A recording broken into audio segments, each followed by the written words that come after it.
আসসালামু আলাইকুম সম্মানিত ভিউয়ার্স, যে যেখানে আছেন সবাই সুস্থ থাকবেন, ভালো থাকবেন। আমি ফিরোজ বাবু, নারায়ণগঞ্জ বন্দর সোনাকান্দা এবং ঐতিহাসিক সেই মুঘল রাজ্যের কিল্লা থেকে আমি কথা বলছি। তো আজকে কিল্লার বিশেষ গেটের মধ্যে আসায় আমি পৌঁছেছি। আমি আপনাদেরকে বলেছিলাম এটার বিষয়ে আলোচনা শেষ করে দেব। তো ছোট্ট বন্ধুরা, তোমাদের বাড়ি কি এখানে? তোমার নাম কি আব্বু? ফাহিম। তুমি পড়াশোনা করো? কোন ক্লাসে? আচ্ছা, এই কিল্লাটা তুমি তুমি তো জন্মের পরেতেই দেখতেছো, তাই না? ও, এটা কি তোমার পূর্বপুরুষের আগের থেকে এই কিল্লা? কত বছর হবে তুমি বলতে পারো? আচ্ছা, তোমার নাম কি আব্বু? তুমি স্কুলে পড়ো? কোন ক্লাসে? সাব্বাস। তুমি? আমার নাম নীরব। কোন ক্লাসে পড়ো? সাব্বাস। তুমি? আমার নাম জুনাই। কোন ক্লাসে পড়ো? দারুণ। হ্যাঁ, তোমরা ডরে পালাচ্ছ কেন? আমার এটা দেখো। হ্যাঁ, আমি একটু কথা বলি। সম্মানিত ভিউয়ার্স, যুগ যুগ চলে গেছে কিন্তু আমাদের ইতিহাস রয়ে গেছে। এই কেল্লার বয়স 6 থেকে 500 বছর চলে গেছে। মুঘল রাজ্যের থেকে এ পর্যন্ত আমাদের এই কিল্লা নির্মাণ অবস্থায় রয়ে গেছে। এটা বাংলার ইতিহাস কথা বলে। একসময় হিন্দুস্তান ছিল বাংলাদেশ, তখন মুঘল রাজ্যের বসাবস ছিল সাম্রাজ্য।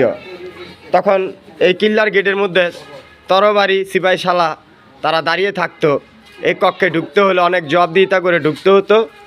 তো এই কিল্লাটা নির্মাণ করে নারায়ণগঞ্জ বন্দর শীতলকা সেতুর তীরে সীমান্ত দুর্গ। এখান থেকে নদী পথে ডাকাতি বা ছিনতাই অনেক কিছু হলে এরা দেখভাল করতো। সম্মানিত ভিউয়ার্স, আমি এখন কিল্লার ভিতরে চলে এসেছি।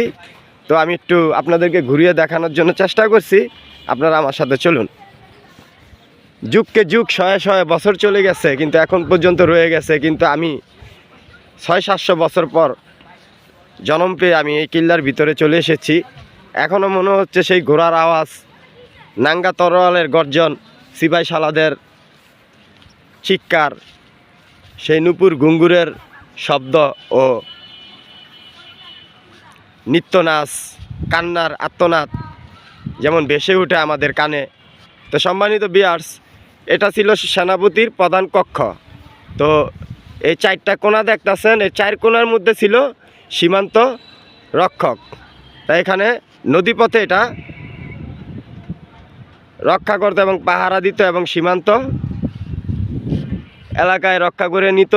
ও ডাকাতি, চুরি, ছিনতাই অনেক কিছু হইতো ওই আমলে, তখন এখান থেকে এটা দেখভাল করা হতো।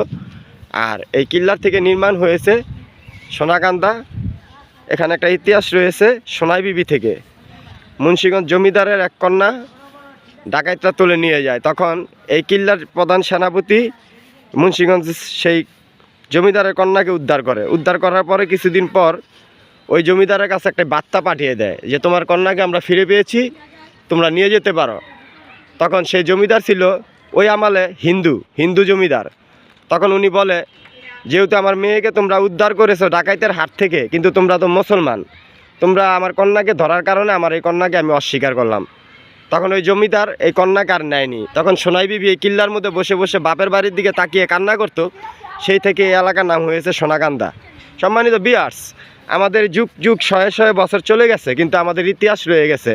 আমরা আমাদের এই ঐতিহ্যকে ধরে রাখার চেষ্টা করব। কিয়ামত পর্যন্ত আমাদের ইতিহাস থাকবে, আগামী প্রজন্ম জানবে যে আমাদের বাংলাদেশ কোনো এক সময় মোগল রাজ্য এবং সাম্রাজ্য ছিল।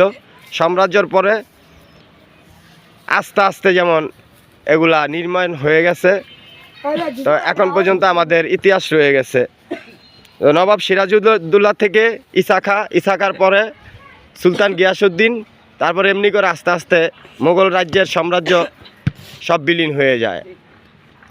তো আমরা এই ধরনের ইতিহাসের কাছে, পুরনো দুর্গর কাছে এসে দাঁড়ালে আমরা অনেক কিছু বুঝতে পারি, অনেক কিছু জানতে পারি। আগাম সংবাদ বাতাসের মাধ্যমে যেন আমাদেরকে জানান দেয় আমাদের পূর্বপুরুষ এবং আমাদের 14 খানদান, আমাদের চলে যাওয়া সেই পিছনের অতীতগুলো আমাদেরকে গাইবীভাবে জানান দেয়। তো সম্মানিত ভিউয়ার্স, আজকে আমি কিল্লার ভিতরে প্রধান ঢুকে আপনাদেরকে যতটুকু দেখানোর চেষ্টা করলাম। তো আমি এই পর্বে শেষ করে দেব। তো ইনশাল্লাহ আপনারা এখানে আসবেন। নারায়ণগঞ্জ বন্দর সোনাকান্দা কিল্লা বললে দেখিয়ে দিবে। এই কিল্লাটা অনেক সুন্দর, না দেখলেই নয়। তো এলাকার ছেলেপেলেরা এখানে ওরা খেলাধুলা করে ভিতরে, এই ভিতরে সুন্দর পরিবেশ পরিচ্ছন্নতা ওরাই টিকিয়ে রাখে। কোনো আউট কোনো মানুষকে এসে এখানে কোনো ডিস্টার্ব করতে দেয় না। কেউ যদি ঘুরতে আসে তাকে ঘোরার জন্য সুযোগ করে দেয়। সম্মানিত ভিউয়ার্স, আমি কিল্লা থেকে বেরিয়ে গেলাম। তো আমার জন্য সবাই দোয়া করবেন। ইনশাল্লাহ আগামী পর্বে আবার আপনাদের সাথে দেখা হবে, কথা হবে। আমি আপনাদেরকে বোঝানোর চেষ্টা করছি এবং বুঝিয়ে যাচ্ছি, আরও বোঝানোর জন্যই করব। তো এখানে ছিল কাম্মান, এখানে ছিল বন্দুক, সিপাহি শালারা তরবারি নিয়ে এখানে দাঁড়িয়ে থাকতো। তো কিল্লার চারো সাইড ঘুরিয়ে দেখাইয়েছি আগের পর্বে, এখনও দেখালাম। তো ইনশাল্লাহ আপনারা সবাই আমার জন্য দোয়া করবেন। এই কিল্লার 4টা কোণা আছে, 4টা কোণার মধ্যে 4 দুর্গের মধ্যে সীমান্ত পরিরক্ষকভাবে পাহারা দিত আমাদের এই সোনাকান্দা রাজ্য। সম্মানিত ভিউয়ার্স, আমি ফিরোজবাবু বন্দর সোনাকান্দা থেকে বলছি। আজকের মতো আমি বিদায় নিচ্ছি।